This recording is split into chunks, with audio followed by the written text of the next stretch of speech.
Hey, how's it going everyone? Welcome back to Keeping Fish Simple. So in today's video, I'm going to be teaching you guys how to care for Endler guppies in your aquarium and how to breed them. It's a really easy process and a really easy fish to take care of, and I recommend this fish for all kinds of people. I recommend it for beginners, and I also recommend it for some of you experienced aquarium keepers out there. So make sure you stay around to the end of the video to watch the whole entire process and get all the information. And if you guys have not noticed already, I have taken the mustache off.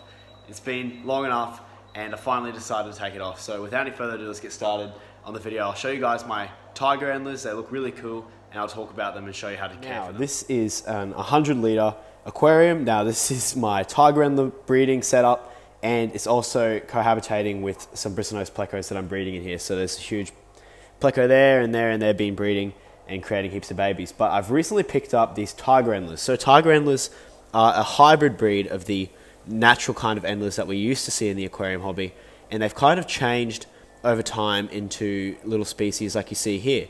So the normal type, like the normal endlers, used to be a kind of dull and boring kind of color. The most similar, I think, is the black bar endlers. They're the most similar to the natural kind of endlers that you would have seen in the wild. And now over time, breeders have developed all kinds of species, as you can see here, and they're quite resilient and quite strong as a style of guppy. Now, I prefer the Endler guppies over the common guppies, and that's for a few reasons. So the common guppies are generally a little bit more inbred, and they're not as easy to take care of now, and they have a lot of health issues, and also you can't fit as many in a small tank as you can with these guys. Now, these guys aren't as prolific breeders as the guppies. They do breed as often, but because the females are a little bit smaller, they can't really pump out as many babies as the guppies do, and for that reason, you won't get as many fry. But I love these guys so much because they, first of all, they breed every 22 days. You don't really need to do anything to make them breed. It's as simple as putting these guys in an aquarium and just giving them some time, and they'll have babies. Literally, it'll take 21 days, and these guys will start to have babies. And then when the females are pregnant, you can see up the back here, this female is pregnant, her. She will get a gravid spot, so that black dot, which I'm zooming in on the back of her, they'll develop that, and that's where the babies are stored. So Endler guppies are live bearers, and they give birth to live young instead of laying eggs. So once you put these guys in an aquarium, within 21 days or about 30 days, this female will get fatter and fatter and fatter, and her gravid spot will get darker and darker and bigger, and then she'll actually give birth to babies. Now, I haven't got any babies at the moment because I've only had these guys for about a week and a bit, and she is getting very pregnant, and pretty soon they'll be having babies. So when these guys have babies, it's important to provide heaps of hiding spaces for the babies to go and escape the parents, because what will happen is the parents will actually hunt down the fry and eat them, because they're so stupid that they don't even know that they're their own kids, and they'll just eat them because they're hungry. And so you have to provide heaps of hiding spaces. Now, excuse the dirty aquarium, there's a bunch of cut up beans there and all this kind of stuff for the plecos, but you can provide hiding spaces like this. So this is Java moss, or you can have some water wisteria floating on the top of the aquarium, and they will go in there and they'll hide and they'll escape the parents, and you'll get the strongest fry out of that.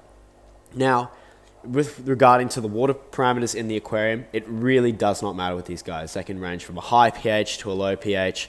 I keep mine at 7.8 pH, but it really does not matter at all. And water temperature doesn't really matter at all either, as long as it's not too cold. So I like to keep mine at about 20 to 24 degrees Celsius. They can go up to 28. And if you're an American, I think that's about 72 degrees to about 84 degrees. I'm not very good with Fahrenheit, but it really doesn't matter. I know a lot of people in warmer climates don't have to have any heater in their aquarium, and they'll do just fine and still breed and be successful. Now, with filtration, I love to use sponge filters because they don't suck up the babies.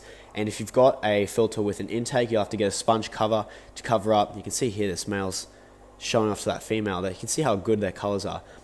With if you have a filter with an intake, you'll need to cover that up with a intake sponge, and that'll stop the babies from getting sucked up into the filter. And with feeding these guys, they love to have baby brine shrimp and all kinds of different foods like bloodworms and anything that can really fit in their mouth, but they'll do just fine on tropical flakes. And it's important to make sure that your tropical flakes are a good quality and they're not out of date, and you'll have heaps of success. So the only common health problems with these guys are internal worms, and you get that from feeding bad foods, or when they're new from the pet store, sometimes they've still got worms from when they were at the farm, and those are the common issues. So it's important that when you quarantine these guys, that you give them a deworming tablet and you make sure that they're all healthy and taking food before you add them to an aquarium with existing fish, because otherwise you could have problems with that.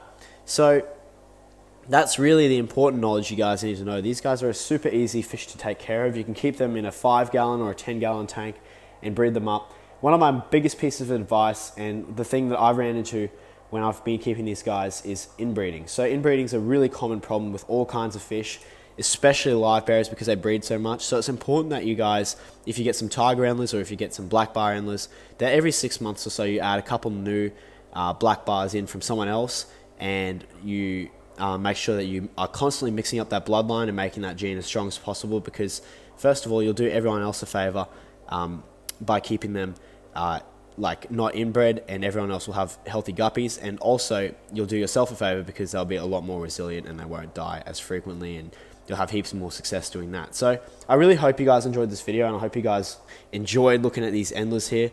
They are really, really beautiful, and I'll see you guys in the next video.